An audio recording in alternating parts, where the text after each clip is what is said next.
A gente vai se aproximar um pouco mais desse território agora, numa conversa que eu vou ter com o João Guilherme, que mora na Ucrânia e está lá nesse exato momento. João, obrigado pelo tempo e a disponibilidade para falar com a gente no meio de tanta coisa acontecendo nesse instante. Eu queria que você dissesse para nós, você está em Kiev nesse instante?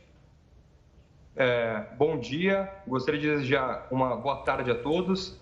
No momento eu não me encontro em Kiev, tá? Como eu falei no meu canal do YouTube e com outras pessoas, a gente conseguiu sair de Kiev de trem.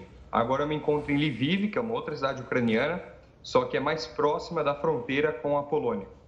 João, eu queria que você contasse um pouco, para a gente também ter um pouco dessa dimensão, essa saída de Kiev e esse trajeto que você precisou fazer, porque nós estamos acompanhando um processo também de sofrimento muito grande de quem tenta fazer o que você já conseguiu.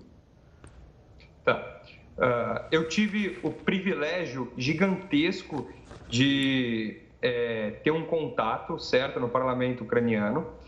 E, através desse contato, eu consegui antecipadamente comprar um bilhete de trem e consegui a tempo, na manhã do dia seguinte, quando começaram os ataques, deixar a cidade. Foi um momento muito tenso, foi um momento onde eu, andando na rua, ouvi bomba caindo, quer dizer, todas as pessoas completamente apavoradas, todo mundo tomando cuidado com a própria vida para conseguir sair da cidade. Mas, graças a Deus, eu consegui sair de Kiev. Cheguei em Lviv, que, por enquanto, ainda a gente não tem um ataque tão forte, assim, militarizado, mas também a cidade está em alerta. Há cerca de 30, 40 minutos atrás, tocou as sirenes aqui também da cidade, a gente teve que descer, se esconder. Na noite anterior, na noite passada, tocaram 2 vezes as sirenes da cidade, então a gente não consegue ter uma noite de sono completa, porque toda noite toca a sirene, a gente precisa se esconder para evitar alguma bomba.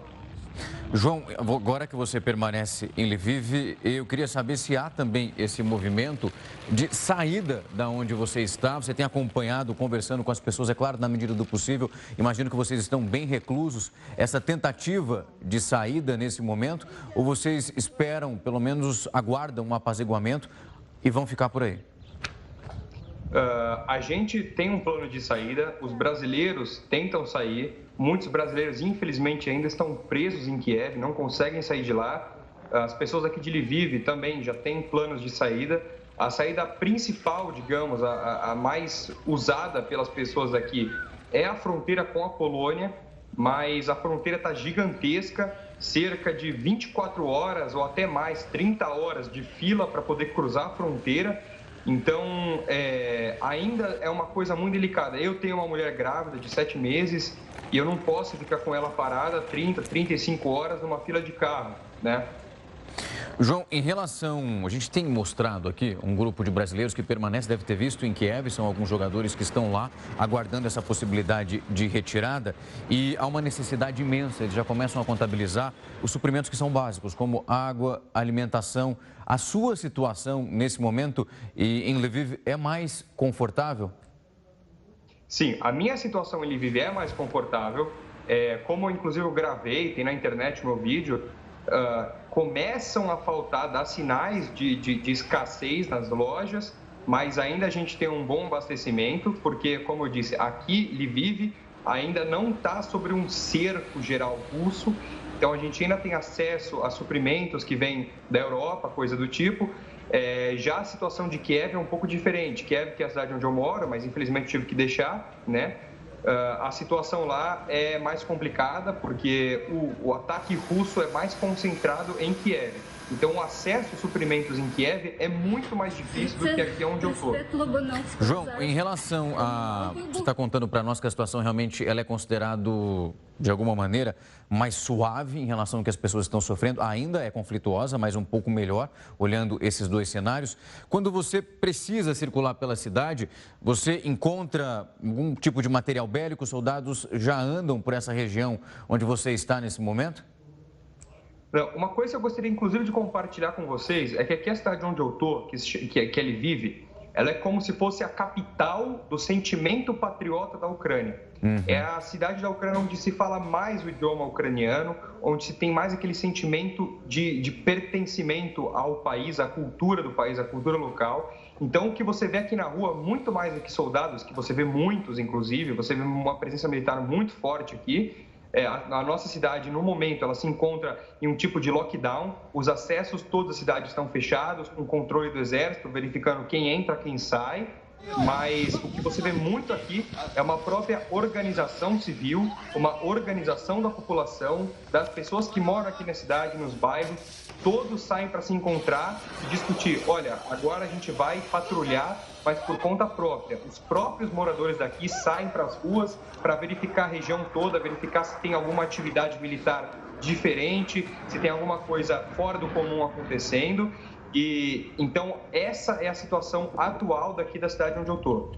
João, quando você fala desse movimento patriótico em Lviv, onde você se concentra nesse momento, eu queria discutir com você. Nós ouvimos o próprio presidente Volodymyr Zelensky em discursos pelas redes sociais, realmente pedindo que as pessoas que compartilham desse sentimento, de alguma forma, se conseguissem defender o país e também a região onde eles estão, isso seria de muita valia. Você tem visto muitos moradores por aí realmente optando por utilizar um armamento, mesmo em casa, para se defender, ou ainda aguardam esse reforço militar vindo da própria Ucrânia e também das nações que continuam encaminhando ajuda na medida do possível? Claro, eu vejo, e inclusive eu vejo aqui, por conta própria, o meu sogro, as pessoas em volta de mim, todos extremamente preocupados em defender a sua terra, a sua casa, seu jardim, o seu bairro, a sua cidade, todos extremamente preocupados, todos extremamente focados nisso. Inclusive aqui na nossa cidade, já está tendo um excesso de pessoas que estão voluntariamente se alistando, estão voluntariamente se propondo a defender a soberania do país. A gente tem agora uma fila de 20 milhões de pessoas que estão voluntariamente querendo defender a própria pátria. É um número gigantesco. Aqui onde a gente está, quase todas as pessoas que eu conheço se alistaram aqui. A gente tem aqui na Ucrânia dois modelos básicos militares. A gente tem um exército nacional e a gente tem o exército territorial, que é um exército que, ele é responsável pela defesa da cidade, do estado, que é o Oblast, aqui na Ucrânia. E esse exército já está completamente lotado, muitas pessoas, quase todo mundo da cidade se alistando aqui para defender a sua própria cidade, o seu próprio estado. João, sua esposa é brasileira? Minha esposa, ela é ucraniana. Ela é ucraniana?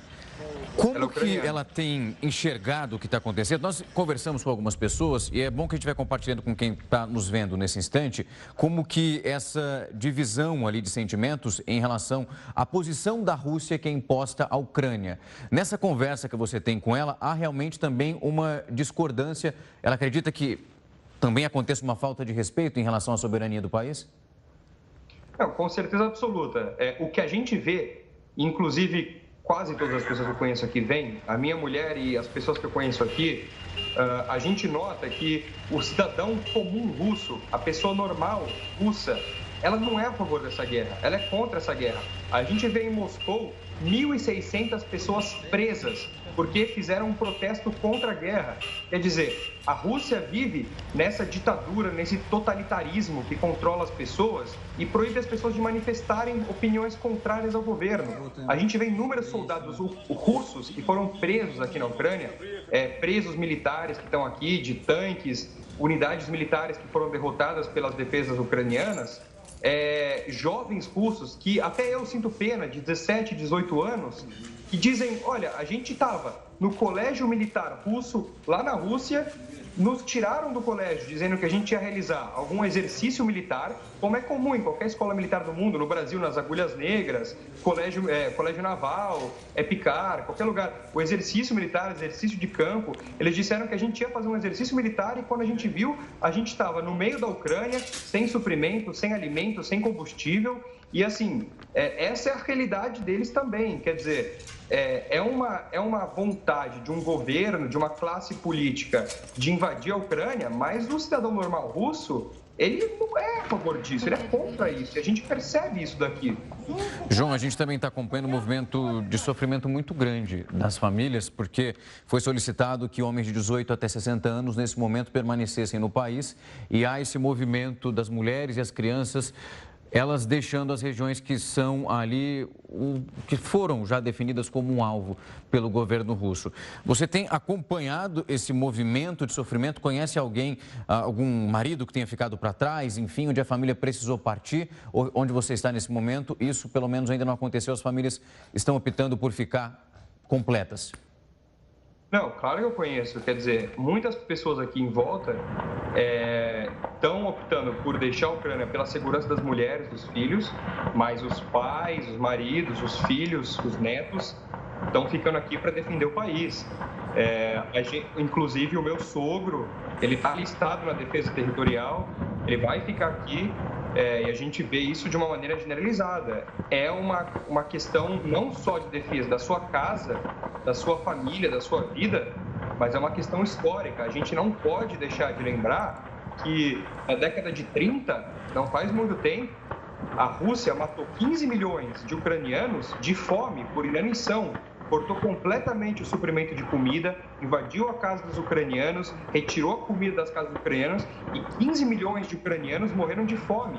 E os ucranianos não esquecem disso. Foi um genocídio. E por isso que a população inteira da Ucrânia se lembra. A gente não pode dar a vencer aos opressores, aos invasores. A Ucrânia é soberana e vai se manter soberana.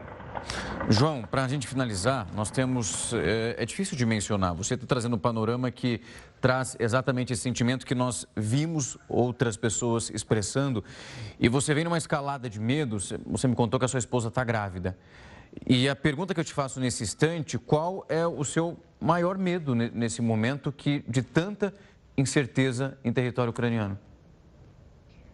Obrigado pela pergunta, inclusive, ela é muito oportuna. O meu maior medo no momento é pela segurança da minha mulher. O meu maior medo no momento é pela segurança da minha filha, que ainda vai nascer. E eu estou já providenciando, a gente amanhã vai ir para Viena, na Áustria. E esse é o nosso objetivo primário. Eu quero deixar minha mulher e minha filha em segurança. Inclusive, eu queria aproveitar essa oportunidade para fazer um apelo de coração a todos os brasileiros que se sentem na possibilidade, que se sentem de acordo com isso, de ajudarem a Ucrânia da maneira que for possível, seja com doações de alimentos, seja com doação financeira, a todos os militares aposentados, militares na reserva, polícia militar, exército, que tem um treinamento que é um dos melhores do mundo, inclusive um dos melhores do mundo, a todos esses militares que se sentem na possibilidade de ajudar a Ucrânia, que venham aqui, entrem em contato com a Embaixada Ucraniana no Brasil, porque a Ucrânia precisa, sim, de braços, precisa de músculos para defender as mulheres, as crianças daqui, que estão realmente em perigo.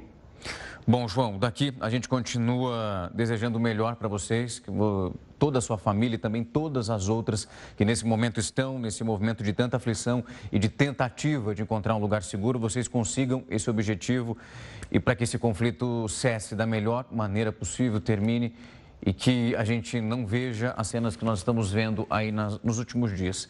Muito obrigado e boa sorte para vocês.